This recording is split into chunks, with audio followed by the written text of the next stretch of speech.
स्वीटी, हा तू इथं काय करायलीस? इथं काय करायलो? अहो तू मस्त नाही भेटाय आलो.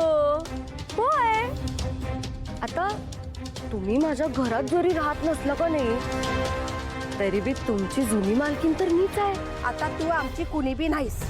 हो, असं कसं? एकदा का नातं जोडलं का असंच तुटत नसतंय ते.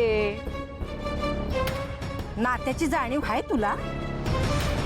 नात्याची जर जाणीव असते तर एवढं समजा घडलंच नसतं ग. तुम्हासनी बी माझ्या भावनांची जरा जरी जाणीव असते का नाही, तर एवढं समजा घडलंच नसतं. हे बाई, तुझ्याशी भांडायला, तुझ्याशी वाद घालायला माझ्याकडे येळ नाही. मग माझ्याकडे टाइम आहे का? हा, मी पण बिझीच आहे. पण मला सांगा, तुमचं शुभू कुठे हो? दिसणं झालंय कुठं? तुला काय करायचं, तू कुठं आहे कुठं नाही ते, आणि त्याच्याशी काय ग संबंध तुझा? त्याच्याशी माझा काहीच संबंध नाही, बरोबर आहे.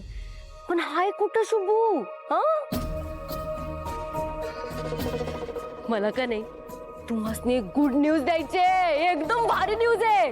पण त्या आधी का नाही तुम्ही जरा तोंड गोड करा. हा, तुमच्यासाठी खास मिठाई आणली आहे, एकदम भारीवाली. या, तोंड गोड करा आत्या.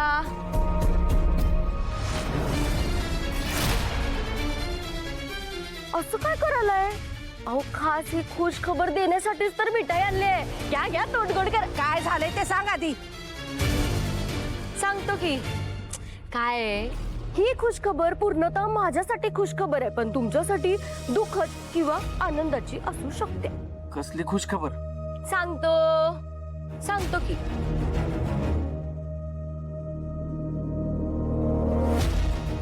अहो तुमच्या शुभूला का नाही पोलीस पकडून घेऊन गेल्यात.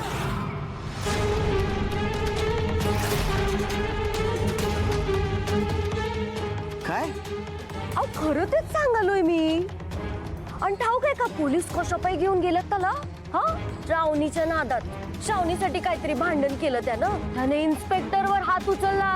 इन्स्पेक्टरवर असं पण करतात होय?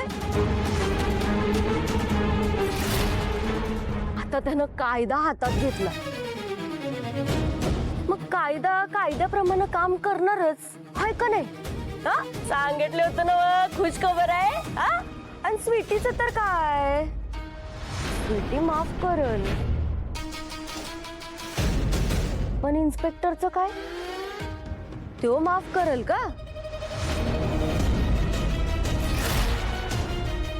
आणखी एक सांगतो,